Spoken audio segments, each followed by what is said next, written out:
ಇವತ್ತು ರಾತ್ರಿ ಮಲಗಿದವರು ಎಷ್ಟೋ ಲಕ್ಷ ಜನ ನಾಳೆ ಹೇಳೋದಿಲ್ಲ. ಮದುವೆ ಮಾಡ್ಕೊಂಡ್ರು ಬರಲ್ಲ, 10 ಮಕ್ಕಳನ್ನ ಹೆತ್ರು, ನಮಗೇನು ಆನಂದ ಬರಲ್ಲ. ಹೀಗಾಗಿ ಅವನೇನ್ ಹೇಳ್ತಾನೆ, ಇವ್ರೇನ್ ಹೇಳ್ತಾರೆ, ಅವ್ರೇನ್ ಹೇಳ್ತಾರೆ, ಇದನ್ನೆಲ್ಲ ಕಂಟ್ರೋಲ್ ಮಾಡೋ ಪ್ರಯತ್ನ ಬೇಡ. ಬದುಕಿನಲ್ಲಿ ನಮ್ಮ ಉದ್ದೇಶ ಏನು ಅಂತ ನಾವು ನಿರ್ಣಯಿಸಬೇಕು.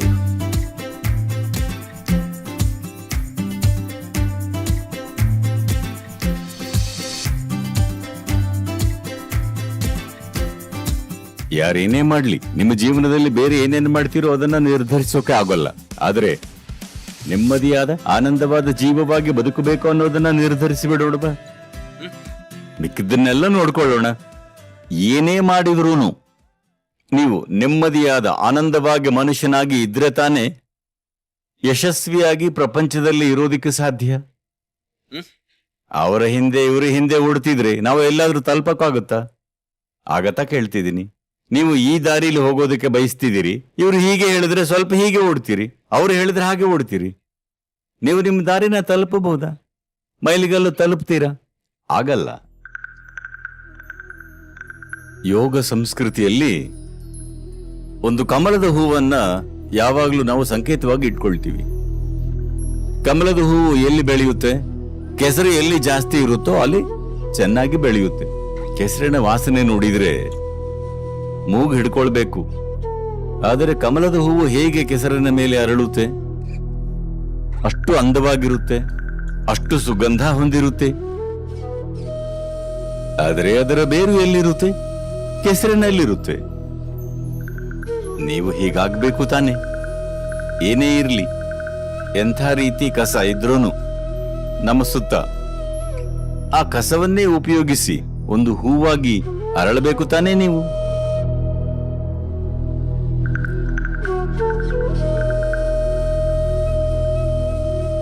ಈಗ ಜನರಿಗೆ ಏನು ತೊಂದರೆ ಅಂದ್ರೆ, ಕೆಲವರಿಗೆ ಕೆಸರನ್ನ ನೋಡಿದ್ರೇನೆ ಅಲರ್ಜಿ. ಕೆಸರು ಅಂದ್ರೆ ಓಡಿ ಹೋಗ್ತಾರೆ. ಇವರಿಗೆ ಗೊಬ್ಬರ ಸಿಕ್ಕಲ್ಲ ಬೆಳವಣಿಗೆಗೆ. ಇನ್ ಕೆಲವರು ಎಲ್ಲಿ ನೋಡಿದ್ರು ಕೆಸರು ತಾನೆ, ನಾನು ಕೆಸರಾಗಿ ಬಿಡ್ತೀನಿ ಅಂತ ಅವರು ಕೆಸರಾಗಿ ಬಿಡ್ತಾರೆ. ಕೆಸರಲ್ಲಿ ಕೆಸರಾಗಿ ಸೇರಿ ಬಿಡ್ತಾರೆ. ಹಾಗಲ್ಲ. ಕೆಸರನ್ನ ಬಳಸಿ ಒಂದು ಕಮಲದ ತರಹ ಅರಳಬೇಕು ತಾನೇ ನೀವು. ಅಂದವಾದ ಸುಗಂಧವಾದ ಒಂದು ಜೀವವಾಗಿ ಅರಳಬೇಕು ತಾನೆ. ಯಾವಾಗ ನಾವು ಈ ರೀತಿ ಅರಳಬಹುದು ಅಂದ್ರೆ, ನಾವು ಪ್ರತಿಕ್ರಿಯೆ ಇಲ್ಲ ನಮ್ಮೊಳಗೆ. ಅವ್ರು ಹೀಗೆ ಮಾಡಿದ್ರೆ ನಾವು ಹಾಗೆ ಮಾಡ್ತೀವಿ ಅಂತಲ್ಲ. ಯಾರೇನೇ ಮಾಡ್ಲಿ, ನಾವೇನು ಮಾಡ್ತೀವಿ, ನಾವೇನ್ ಅಂದ್ಕೊಂಡಿದೀವೋ ಅದನ್ನ ಮಾತ್ರ ಮಾಡ್ತೀವಿ. ಒಂದು ಸತ್ಯ ತಿಳಿತು ತಾನೇ ನಮಗೆ. ನಾವು ಒಂದಿನ ಸತ್ತು ಹೋಗ್ತೀವಿ. ಇದನ್ನ ನಾ ಹೇಳ್ತಿಲ್ಲ. ನಾನ್ ನೀವು ದೀರ್ಘಾಯುವಾಗಿ ಬಾಳ್ಲಿ ಅಂತ ಆಶೀರ್ವಾದ ಮಾಡ್ತೀನಿ. ನಾನು ಆಶೀರ್ವಾದ ಮಾಡಿದ್ರೂ ಸಾಯ್ತೀರಿ, ಮಾಡದಿದ್ರೂ ಸಾಯ್ತೀರಿ. ಪರವಾಗಿಲ್ಲ ತಾನೆ, ಪರವಾಗಿಲ್ಲ ತಾನೆ. ಇದೇನು ಏನೋ ಆಧ್ಯಾತ್ಮ ಹೇಳ್ಕೊಡ್ತಾರೆ ಅಂದ್ರೆ ನಾವು ಸತ್ತು ಬಿಡ್ತೀವಿ ಅಂತಿದ್ದಾರೆ. ನಾ ಹೇಳ್ದೆ ಇದ್ರೂ ಸಾಯ್ತೀರಿ. ಇದರ ನೆನಪಿದ್ರೆ ಸರಿಯಾಗಿ ಬಾಳ್ತೀವಿ, ನೆನಪಿಲ್ಲ ಅಂದ್ರೆ ಏನೇನೋ ಮಾಡ್ಕೊಳ್ತೀವಿ. ಇಷ್ಟು ಮಾತ್ರ ನಮಗೆ ಜೀವನ ಇದೆ ಅಂತ ಗೊತ್ತಾಯ್ತು ಅಂದ್ರೆ, ಬೇಡದೇ ಇರೋ ಅಸಹ್ಯಗಳನ್ನ ನಾವು ಮಾಡಲ್ಲ. ನಮ್ಮ ಜೀವನದಲ್ಲಿ ಮಾಡ್ತೀವ? ನಾಳೆ ಬೆಳಿಗ್ಗೆ ಎದ್ರಿ, ಎಷ್ಟು ಅದ್ಭುತ ವಿಷಯ ನೋಡಿ. ಇವತ್ತು ರಾತ್ರಿ ಮಲಗಿದವರು ಎಷ್ಟೋ ಲಕ್ಷ ಜನ ನಾಳೆ ಹೇಳೋದಿಲ್ಲ. ಹೌದು, ಪ್ರಪಂಚದಲ್ಲಿ ಹೌದು ತಾನೆ. ಎಷ್ಟೋ ಜನ ಹೇಳಲಿಲ್ಲ. ನೀವು ನಾಳೆ ಎದ್ರಿ, ಸಾಮಾನ್ಯವಾದ ವಿಷಯನ. ಅದ್ಭುತ ತಾನೆ.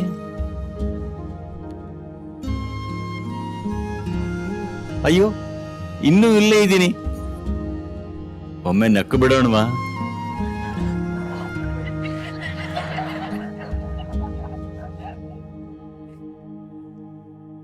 ಹೀಗೆ ಚುಚ್ಚಿಕೊಳ್ಳೋಣವಾ? ಆನಂದವಾಗಿ ಮಾಡ್ಕೊಳ್ಳೋಣವಾ? ಎದ್ದು ಬಿಟ್ರಲ್ಲ, ಇದಕ್ಕೂ ಹೆಚ್ಚಿಂದ ಏನಿದೆ? ಇದಕ್ಕೂ ಹೆಚ್ಚು ಪ್ರಮುಖ ವಿಷಯ ಇದೆಯಾ? ಸುತ್ತಲೂ ನೋಡಿ, ನಿಮ್ ಹೆಂಡತಿ, ನಿಮ್ ಗಂಡ, ನಿಮ್ ಮಕ್ಕಳು, ಸುತ್ತ ಇರೋ ನಾಯಿ ಮರಿ ಎಲ್ಲ ಎದ್ದು ಬಿಟ್ರು ಇವತ್ತು. ಶೋ, ತುಂಬಾ ಅದ್ಭುತ ಅಲ್ವಾ? ಇದಕ್ಕಿಂತ ಏನ್ ಬೇಕು ನಮಗೆ?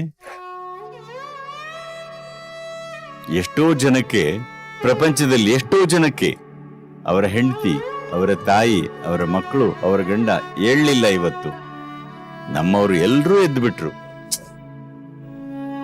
ಅದ್ಭುತ ತಾನೆ? ಸ್ವಲ್ಪ ನಕ್ಕು ಬಿಡೋಣವಾ? ಬೆಳಿಗ್ಗೆ ಇಷ್ಟು ಅದ್ಭುತ ವಿಷಯ ನಡೆದಿದೆ, ನಕ್ಕು ಬಿಡೋಣವಾ ಇಲ್ಲ ಚುಚ್ಕೊಳ್ಳೋಣವಾ? ಪೂರ್ತಿ ದಿನ ಹೀಗೆ ಇದ್ರೆ ಚೆನ್ನಾಗಿರುತ್ತೆ. ಆದ್ರೆ ಸಿಕ್ಕಿಕೊಳ್ತೀವಲ್ಲ ಅದರಲ್ಲಿ ಇದರಲ್ಲಿ.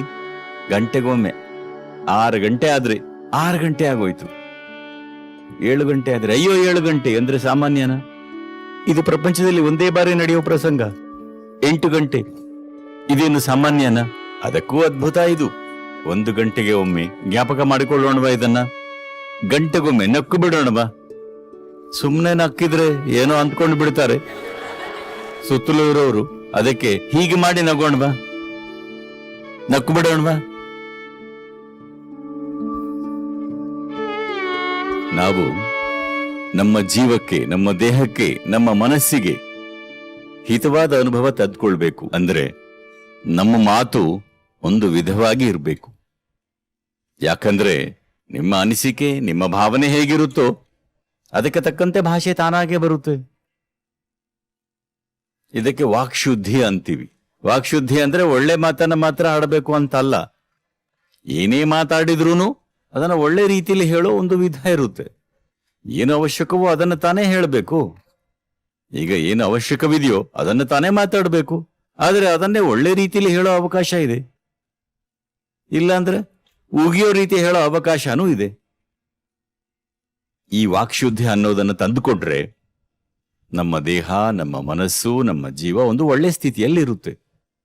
ಸುತ್ತಲೂ ಕೂಡ 10 ಜನ ಹೇಗೆ ಮಾತಾಡ್ತಾರೆ, ಪರಿಸ್ಥಿತಿ ಹಾಗೆ ಆಗಿಬಿಡುತ್ತೆ ತಾನೆ? ಹಾಗೆ ಆಗುತ್ತೆ ತಾನೆ? ಇದು ಕೇವಲ ಕಿವಿಗೆ ಕೇಳೋ ಶಬ್ದ ಅಲ್ಲ. ಇದರಿಂದ ಕಂಪನಗಳು ಉಂಟಾಗುತ್ತವೆ. ಈ ಕಂಪನಗಳಿಂದ ನಿಮ್ಮ ಮನಸ್ಥಿತಿ ಉಂಟಾಗುತ್ತೆ, ಭಾವನೆಗಳು ಉಂಟಾಗುತ್ತೆ, ಆರೋಗ್ಯ ಉಂಟಾಗುತ್ತೆ. ಎಲ್ಲಾ ಮಟ್ಟದಲ್ಲೂ ಇದರ ಪರಿಣಾಮ ಇರುತ್ತೆ. ಎಲ್ಲಾ ಮಟ್ಟದಲ್ಲೂ ಅದರ ಪ್ರಭಾವ ಇರುತ್ತೆ. ಎಲ್ಲಕ್ಕೂ ಮುಖ್ಯವಾಗಿ ಈಗ ನೀವು ಎಲ್ಲೋ ಹೋಗಿ ಬಂದ್ರಿ, ತುಂಬಾ ಟ್ರಾಫಿಕ್ ಎಲ್ಲ ಆಯ್ತು. ಮನೆಗೆ ಬಂದ್ರೆ ಯಾರೋ ಏನೋ ಹೇಳೋಕೆ ಬಂದ್ರೆ ಅಯ್ಯೋ ಸಾಕು, ಅವರು ಒಳ್ಳೇದು ಹೇಳೋಕೆ ಬಂದ್ರೂ ಸಾಕು. ಏನಕ್ಕಂದ್ರೆ ಶಬ್ದ ಶಬ್ದ ಶಬ್ದ, ಕಂಪನ, ಹಲಬಗೆಯ ಕಂಪನಗಳು ತಟ್ಟಿ ಬಿಡ್ತು. ಮತ್ತೊಂದು ನನಗೆ ಬೇಡ. ಹೋಗಿ ಸ್ವಲ್ಪ ಸ್ನಾನ ಮಾಡಿ ಹೀಗೆ ಮಾಡಿ ಬಂದ್ರೆ ಈಗ ಅವ್ರು ಏನೇ ಹೇಳಿದ್ರು ಚೆನ್ನಾಗಿ ಕೇಳಿಸುತ್ತೆ. ಗಮನಿಸಿದ್ದೀರಾ ಇದನ್ನ? ನಾವು ಪ್ರಪಂಚದಲ್ಲಿ ಅವರೆಲ್ಲ ಯಾವ ರೀತಿ ಕಂಪನಗಳನ್ನು ಹೊರಹಾಕುತ್ತಾರೆ ನಾವು ಕಂಟ್ರೋಲ್ ಮಾಡೋಕ್ಕಾಗಲ್ಲ. ಸ್ವಲ್ಪ ಮನೆಯಲ್ಲಿ ಹೇಳ್ಕೋಬಹುದು, 10 ಜನಕ್ಕೆ ಹೇಳ್ಕೋಬಹುದು. ಆದ್ರೆ ಹೊರಗಡೆ ಎಲ್ರು ಹೇಗೆ ಮಾತಾಡ್ಕೊಳ್ತಾರೆ, ಏನೇನ್ ಮಾಡ್ಕೊಳ್ತಾರೆ, ಏನೇನ್ ಶಬ್ದ ಮಾಡ್ಕೊಳ್ತಾರೆ, ಹೊಡೆದಾಡ್ತಾರೆ, ಇವೆಲ್ಲ ನಾವು ನಿಯಂತ್ರಿಸೋಕ್ಕಾಗಲ್ಲ. ಈ ಒಬ್ಬ ಮನುಷ್ಯ ಯಾವ ರೀತಿ ಕಂಪನಗಳನ್ನು ಉಂಟು ಮಾಡ್ತಾನೆ ಅದನ್ನ ಖಂಡಿತವಾಗಿಯೂ ಸೃಷ್ಟಿಸಿಕೊಳ್ಳಬಹುದು ತಾನೆ? ಈಗ ನಾನು ಒಂದು ಮಾತನ್ನ ಉಚ್ಚರಿಸಿದ್ರೆ ಇದರ ಕಂಪನ 90% ನನ್ನ ಮೇಲೆ ಪರಿಣಾಮ, 10% ನಿಮ್ಮ ಮೇಲೆ. ಯಾವಾಗ್ಲೂನು ನಾವೇನೇ ಉಚ್ಚರಿಸಿದ್ರೂನು ಈ ಶಬ್ದದಿಂದ ಉಂಟಾಗುವ ಕಂಪನ 90% ಇದರ ಮೇಲೆ ಪರಿಣಾಮ ಬೀರುತ್ತೆ. 10% ಮಾತ್ರ ಮಿಕ್ಕಿದವರ ಮೇಲೆ ಪರಿಣಾಮ ಬೀರುತ್ತೆ. ಅಂದ್ರೆ ಏನರ್ಥ? ನಮ್ಮ ಬದುಕಿನಲ್ಲೂ ಹಾಗೆಯೇ ಸುತ್ತಲೂ ಇರೋರು ನಮಗೆ ಒಳ್ಳೇದೋ ಕೆಟ್ಟದೋ ಮಾಡಬಹುದು, 10% ಮಾಡಬಹುದು. 90% ನಮಗೆ ನಾವೇ ಹಾಕೊಳ್ಳೋ ಯೋಜನೆ ಅಷ್ಟೇ.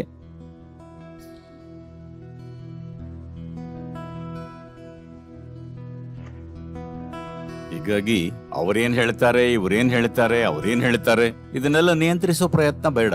ಮೊದಲು ಇವನೇನ್ ಹೇಳ್ತಾನೆ, ಯಾವ ರೀತಿ ಕಂಪನಗಳನ್ನು ಇವನು ಸೃಷ್ಟಿಸ್ತಿದ್ದಾನೆ ಅನ್ನೋದನ್ನ ನಾವು ನಮ್ಮ ನಿಯಂತ್ರಣಕ್ಕೆ ತಂದುಕೊಂಡ್ರೆ ನಮ್ಮ ಗ್ರಹಿಕೆಯನ್ನ ನಾವು ಬೇರೆ ಮಟ್ಟಕ್ಕೆ ಕೊಂಡೊಯ್ಯಬಹುದು. ನಾವು ಸಂತೋಷವಾಗಿರ್ಬೇಕಂದ್ರೆ ಎಷ್ಟು ಸರ್ಕಸ್ ಮಾಡಬೇಕು ನೋಡಿ. ಹ್ಮ್. ಏನು ಮಾಡಿದ್ರೂ ಆಗುತ್ತಿಲ್ವೇ? ಏನು ಮಾಡಿದ್ರೂ ಆಗ್ತಿಲ್ಲ ತಾನೆ. ಎಷ್ಟೇ ಪ್ರಯತ್ನಿಸಿದ್ರೂ ಇದಾಗಲ್ಲ. ಯಾಕಂದ್ರೆ ಇದನ್ನ ನೋಡ್ಕೊಳ್ಳದಿದ್ರೆ ಏನು ಮಾಡಿದ್ರೂ ಆಗಲ್ಲ. ಮದುವೆ ಮಾಡ್ಕೊಂಡ್ರೂ ಬರೋಲ್ಲ, 10 ಮಕ್ಕಳನ್ನ ಹೆತ್ರು ನಮಗೇನು ಆನಂದ ಬರಲ್ಲ, ತಲೆನೋವು ಮಾತ್ರ ಬರುತ್ತೆ. ಇದನ್ನ ಹೇಗೆ ಇಟ್ಕೊಳ್ಳೋದು ಅಂತ ತಿಳ್ಕೊಂಡ್ಬಿಟ್ರೆ ನಂತರ ನಮಗೇನು ಅಗತ್ಯನೋ, ಯಾವ ಮಟ್ಟಕ್ಕೆ ಬೇಕು ಆ ಮಟ್ಟಕ್ಕೆ ನಮ್ಮ ಬದುಕನ್ನು ನಡೆಸೋಕೆ ನಮಗೆ ಅದಾಗಿಯೇ ಪ್ರಜ್ಞೆ ಬರುತ್ತೆ. ನಾವು ಯಾವಾಗ ಆನಂದವಾಗಿರ್ತೀವೋ ಆಗ ನಮಗೆ ವಿವಶತೆಯಿಂದ ಮಾಡೋ ಪ್ರವೃತ್ತಿ ಇರಲ್ಲ. ಅಗತ್ಯವಿರೋ ಕೆಲಸ ಮಾತ್ರ, ಅಷ್ಟೇ ತಾನೆ. ಸಂತೋಷದ ಹುಡುಕಾಟದಲ್ಲಿ ಎಲ್ಲವೂ ವಿವಶತೆಯೇ. ಇದನ್ನ ಮಾಡದಿದ್ರೆ ನಂಗೆ ದುಃಖವಾಗುತ್ತೆ, ಅದನ್ನ ಮಾಡದಿದ್ರೆ ನಂಗೆ ದುಃಖವಾಗುತ್ತೆ. ಎಲ್ಲವೂ ವಿವಶತೆಯೇ ನಮ್ಮ ಬದುಕಿನಲ್ಲಿ. ಯಾಕಂದ್ರೆ ಅಡಿಪಾಯ ಗೊತ್ತಿಲ್ಲದ್ರಿಂದ. ಈ ಅಡಿಪಾಯನ ತಿಳ್ಕೊಂಡ್ರೆ ನಂತರ ಎಲ್ಲವೂ ಪ್ರಜ್ಞೆಯಿಂದ ಇರುತ್ತೆ. ಎಷ್ಟರ ಮಟ್ಟಕ್ಕೋ ಅಷ್ಟರ ಮಟ್ಟಕ್ಕೆ ಮಾತ್ರ ನಮ್ಮ ಜೀವನ ನಡೆಯುತ್ತೆ. ಏನ್ ಮಾಡ್ಬೇಕು ಅನ್ನೋದನ್ನ ಯಾರು ಹೇಳ್ಕೊಡೋ ಅಗತ್ಯ ಇಲ್ಲ, ಎಲ್ಲ ನಾವಾಗಿಯೇ ಮಾಡ್ತೀವಿ.